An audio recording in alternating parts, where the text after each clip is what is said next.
अगर यूरोप जंग चाहता है तो हम भी तैयार हैं। यूरोपियन देशों की शांति की कोई योजना है नहीं, वो सिर्फ युद्ध को बढ़ावा दे रहे हैं।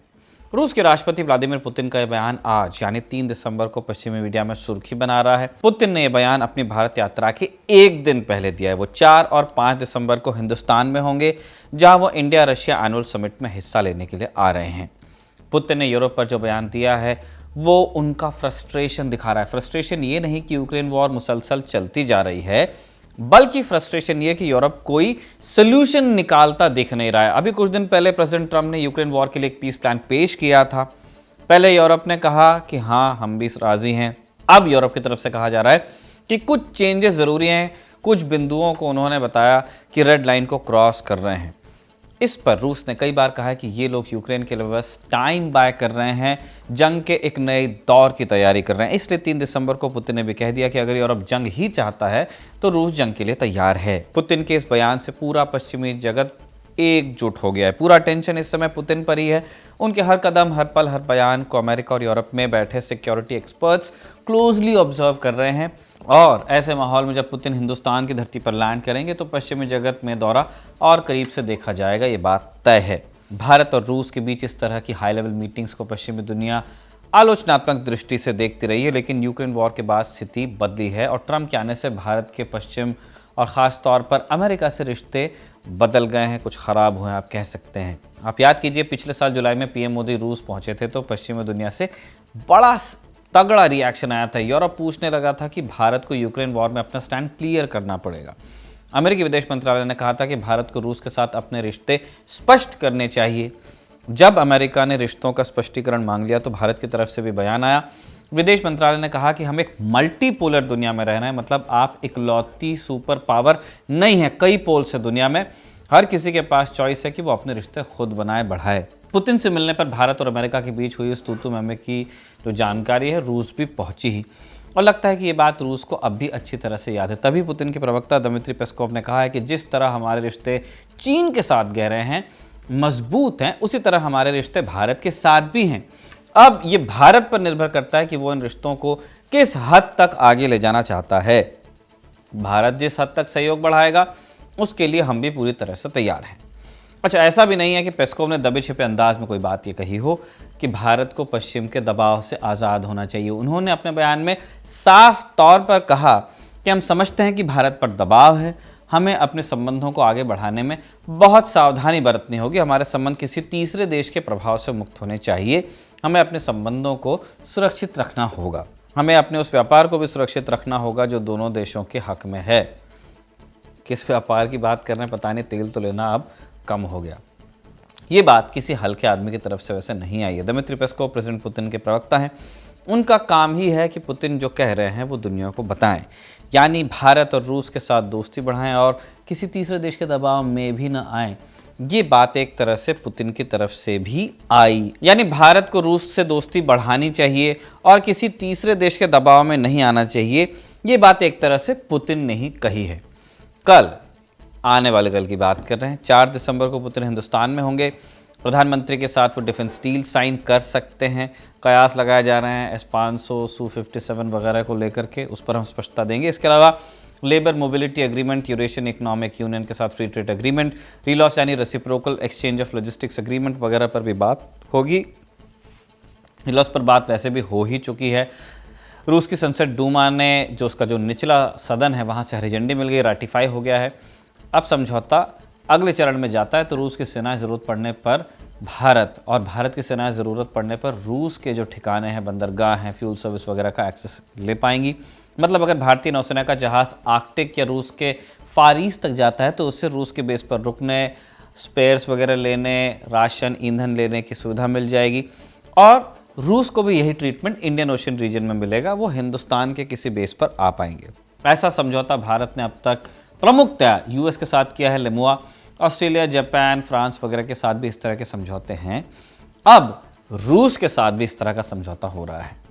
तो आज के शो में हम जानेंगे कि पुतिन के भारत दौरे में क्या क्या और हो सकता है, कौन सी डील साइन हो सकती है और अंत में जानेंगे कि इस दौरे से विश्व राजनीति में क्या फ़र्क पड़ जाएगा। नमस्कार, स्वीकार कीजिए निखिल का। आप खबर गांव का डेली इंटरनेशनल बुलेटिन राजदूत देख रहे हैं।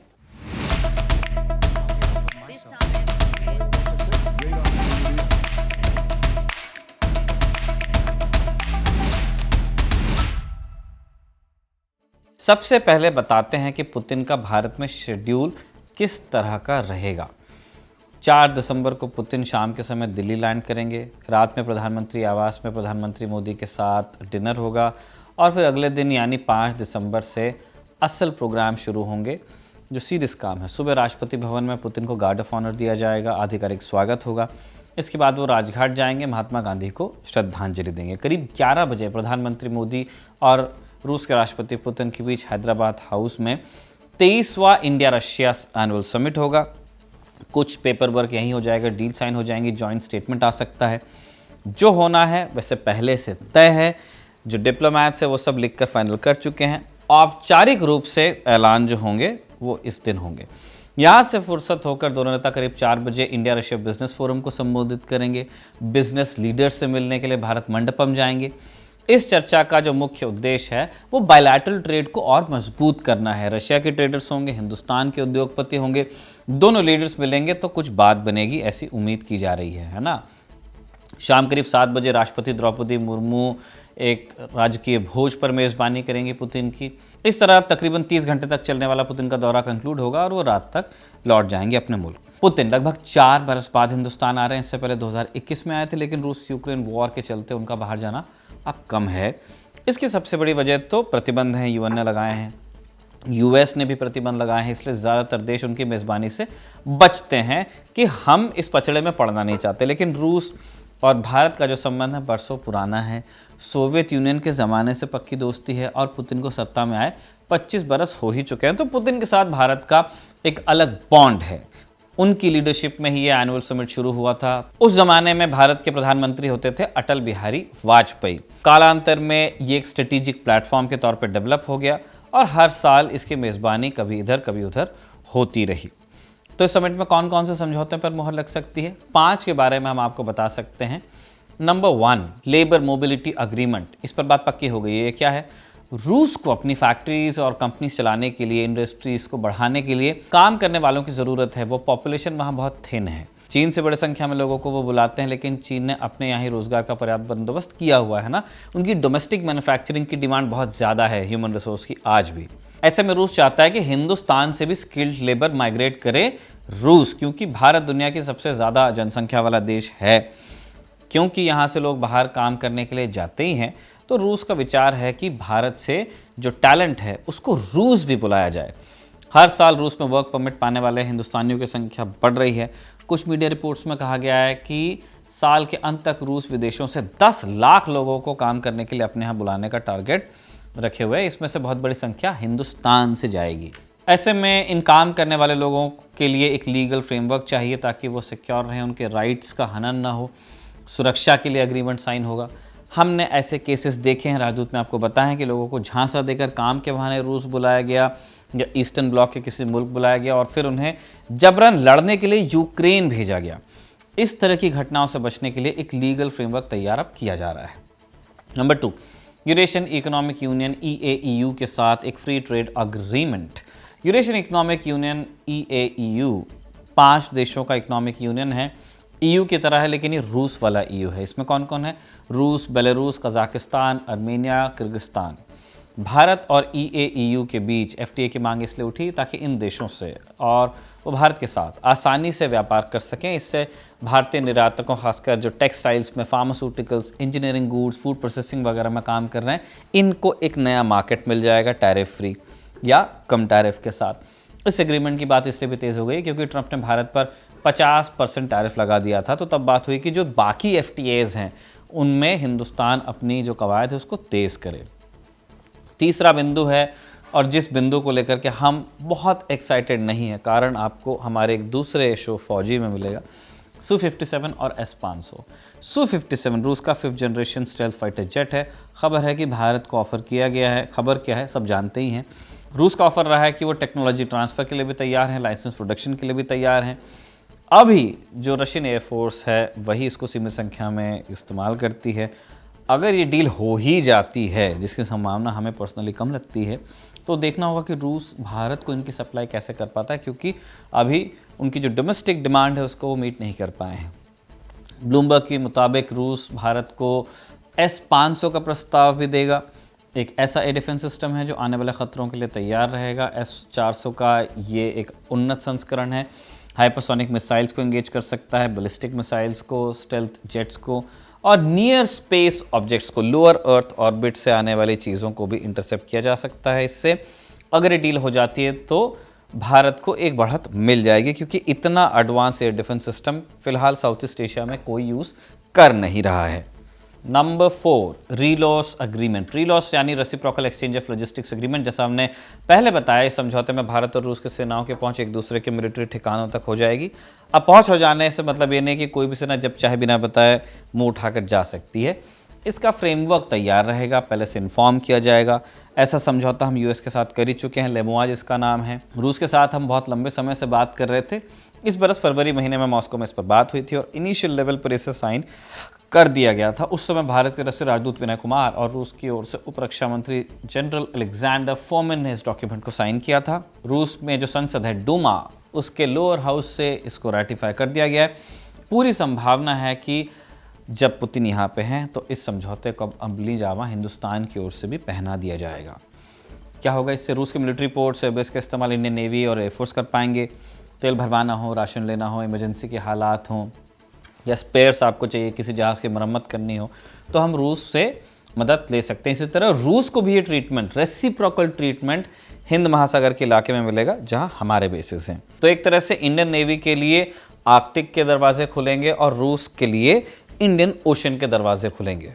अब एक बड़ा कायदे का सवाल है कि क्या जंग के हालात में दोनों एक दूसरे की फैसिलिटी का इस्तेमाल करेंगे या साथ देने आएंगे?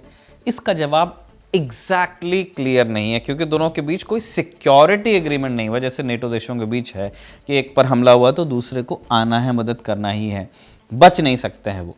इस समझौते के बाद अगर भारत और रूस चाहें तो जंग की स्थिति में अपनी फैसिलिटीज़ का इस्तेमाल करने दें अगले को, लेकिन ये पूरी तरह उन पर डिपेंड करेगा जो डिसीजन मेकर्स होंगे उस समय। 5वां नंबर न्यूक्लियर डील का है। रूस भारत को स्मॉल मॉड्यूलर रिएक्टर SMR वाली टेक्नोलॉजी देने पर काम कर रहा है, उसका इरादा है, ऐसा बताया जा रहा है।